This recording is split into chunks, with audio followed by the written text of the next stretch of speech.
Hello everyone, आज है 14 सितंबर और आज इस वीडियो में हम बात करेंगे आईडीएफसी फर्स्ट बैंक के बारे में। देखिए, आईडीएफसी फर्स्ट बैंक का जो शेयर है 50 रुपए के आसपास ट्रेड कर रहा है। क्वार्टर वन के नतीजे बहुत ही शानदार थे और उसके बाद इसने जो तेजी दिखाई है, और वो तेजी अगर आप देखो तो एक लेवल पर जाकर थोड़ी सी रुक सी गई है, लेकिन गिरावट नहीं आ रही है, ये एक अच्छी बात है। और वीडियो में हम डिस्कस करेंगे कि यहां पर मौके बन रहे हैं कि नहीं बाइंग के, या फिर 50 रुपए ये एक रेजिस्टेंस बन के रह जाएगा इनके लिए।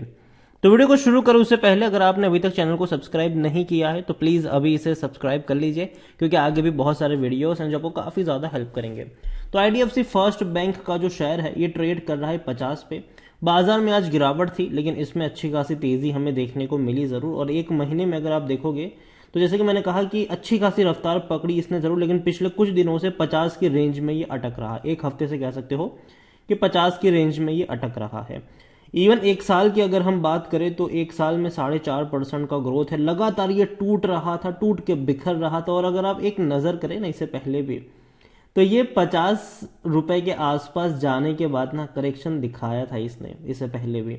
इस बार भी क्या ऐसे फॉर्मेशन बनेंगे कि नहीं, ये देखना काफी इंटरेस्टिंग होगा। लेकिन जब टूट के बिखर रहा था, मैंने कहा था कि अगर 35 रुपए के नीचे है मतलब खरीदारी के मौके हैं। हालांकि ये 30 रुपए से भी नीचे गया था।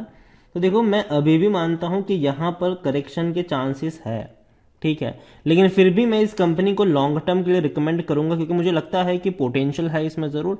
लेकिन साथ ही साथ हमें इसको खरीद के भूलना भी नहीं चाहिए। हर क्वार्टरली आपको इसको ऑब्जर्व करना पड़ेगा कि भैया क्वार्टरली रिजल्ट्स कैसे आए हैं, क्योंकि नतीजे का बहुत बड़ा इंपैक्ट पड़ता है इसके ऊपर। अगर अच्छे रिजल्ट्स आते हैं भाग जाता है, लेकिन अगर नहीं आते हैं तो भैया बहुत बड़ी गिरावट भी दिखाता है ये। हालांकि अगर देखा जाए तो पैसा 16, अगर हम लॉन्ग टर्म की बात करें 5 साल में देखिए तो 16% की गिरावट है। इससे पहले भी गिरावट आई थी, बाउंस बैक देखने को मिला था और 50 तक ही पहुंचा, 50-55 तक पहुंचा। टूट के बिखरा, बड़ी तेजी दिखाई, टूट के बिखरा, बड़ी तेजी दिखाई, 50 से 55 के आसपास पहुंचा, फिर टूटा, अब फिर उसी लेवल पर है। तो एक रेजिस्टेंस कह सकते हो कि 50 रुपए का एक लेवल जो है वो कहीं ना कहीं एक रेजिस्टेंस के तौर पर काम कर रहा है। और जब तक वो ब्रेक नहीं करेगा, एक डिसाइसिव ब्रेकआउट की एक्सपेक्टेशन आप नहीं कर सकते। लेकिन हाँ, अगर तोड़ दिया तो अगला 60 रुपए का भी लेवल आपको देखने को मिल सकता है। लेकिन जिस तरीके के बाजार के हालात बने हुए हैं, मुझे लगता है कि यार थोड़ा सा करेक्शन यहाँ पर बनता है। पूरे ऑल ओवर वर्ल्ड में अगर आप देखो तो भैया बाजारों में गिरावट है, इंडियन मार्केट उछल रहा है यहाँ पर। तो कहीं ना कहीं थोड़ा सा करेक्शन एक्सपेक्टेड है। और यहां पर आप देखो तो लार्ज कैप शेयर है, 31,000 करोड़ से भी ज्यादा का इसका मार्केट कैप है, वॉल्यूम 3 करोड़ से भी ज्यादा का है। बहुत बड़ी क्वांटिटी में शेयर जो है वो ट्रेड हो रहे हैं। और जैसे कि मैंने कहा कि पहले क्वार्टर के रिजल्ट्स बहुत ही शानदार थे इनके। 475 करोड़ का मुनाफा था, जो पिछले साल 630 करोड़ का लॉस दिखाया था। तो जाहिर सी बात है, इतने बेहतरीन प्रॉफिट के सामने तेजी आना बनता है।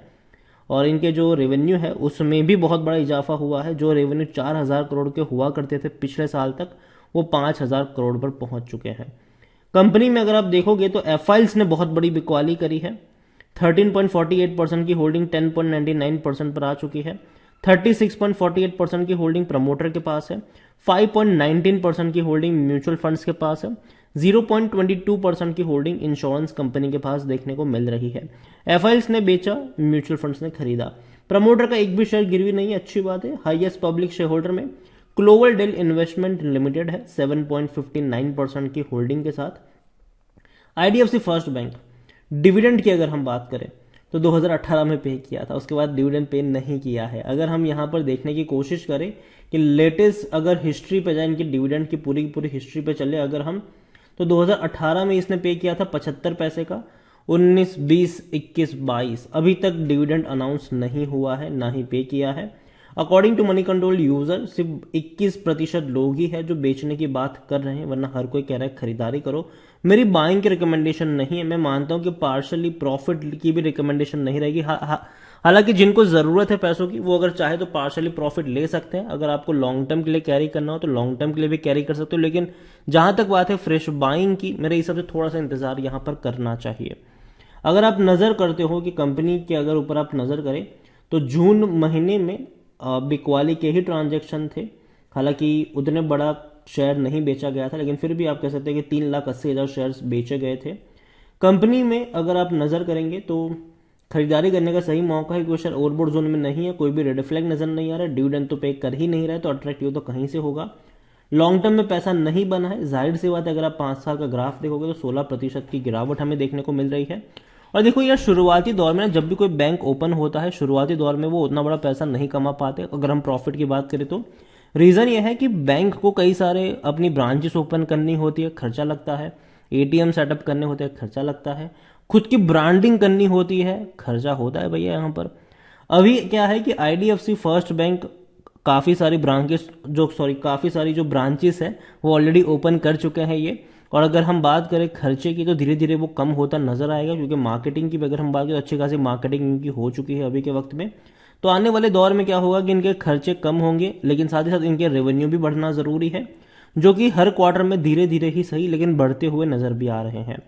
आईडीएफसी फर्स्ट बैंक अगर आप देखोगे तो ज्यादातर जो होल्डिंग है वो प्रमोटर के पास है 36.48, 5.19% म्यूचुअल फंड के पास है, 5% डोमेस्टिक इंस्टीट्यूशन के पास है, 10.99% एफआईएस के पास है, 42.34% की होल्डिंग रिटेल और अदर्स के पास देखने को मिल रही है। उसमें से भी रिटेल इन्वेस्टर्स के पास 15.89% की होल्डिंग है। देखो आईडीएफसी फर्स्ट बैंक, जैसे कि मैंने पहले ही कहा कि 50 का जो रेंज है वो काफी अलर्ट वाला रेंज है, 50 से 55 का जो रेंज रहेगा वहां पर थोड़ा सा अलर्टनेस होना जरूरी है, एक रेजिस्टेंस वहां पर देखने को मिलता है। और यही कहूंगा कि अभी इस लेवल पर मेरी बाइंग की रिकमेंडेशन नहीं है, थोड़ा सा इंतजार आपको करना चाहिए और नीचे के लेवल पर अगर खरीदारी के मौके बन सकते हैं, और जब भी बनेंगे डेफिनेटली मैं वीडियो बनाकर आपको अपडेट भी कर दूंगा। लेकिन अभी के लिए आईडीएफसी फर्स्ट बैंक खरीदारी करी है, बने रहिए, लेकिन फ्रेश बाइंग के लिए मुझे लगता है कि थोड़ा सा करेक्शन का जो है वो आपको इंतजार करना चाहिए। इसके अलावा एक और बैंक है जो काफी ज्यादा दिक्कत में थी, ये बैंक बर्बाद होने वाली थी, इस बैंक को बचाया गया है, लेकिन अब धीरे धीरे इस बैंक ने भी भैया बढ़िया रफ्तार पकड़ी है, पिछले एक महीने में 9% तक भाग चुका है। और यस बैंक की अगर हम बात करने जाए तो कई सारी अपडेट्स यस बैंक को लेकर भी देखने को मिल रही है, चाहे यस बैंक की फंड रेजिंग को लेकर हो या फिर चाहे इनकी जो बैड लोन्स है एनपीए है उसको बेचने को लेकर हो। कई सारी अपडेट यस बैंक को लेकर भी आ रही है और यस बैंक 17 रुपए के आसपास ट्रेड भी कर रहा है, जो कि कह सकते हैं कि वहां से पिछले कुछ वक्त से ये उतना बड़ा मूव नहीं दिखा पा रहा है। तो डेफिनेटली हम वीडियो में इसके बारे में भी बातचीत करेंगे। और अगर आप चाहते हैं कि यस बैंक को लेकर मैं एक डेडिकेटेड वीडियो बनाऊं तो कमेंट में यस बैंक जरूर लिखिए, जितनी ज्यादा कमेंट आएगी उतना ही जल्दी यस बैंक के ऊपर वीडियो भी आ जाएगा। तो वीडियो को यहीं पे एंड करूंगा, पसंद आया हो तो लाइक करो, शेयर करें, चैनल पर अगर पहली बार आए हैं तो प्लीज सब्सक्राइब करें। और आईडीएफसी फर्स्ट बैंक के बारे में आप क्या सोचते हैं वो भी आप मुझे कमेंट में लिखकर बता सकते हैं। Thank you.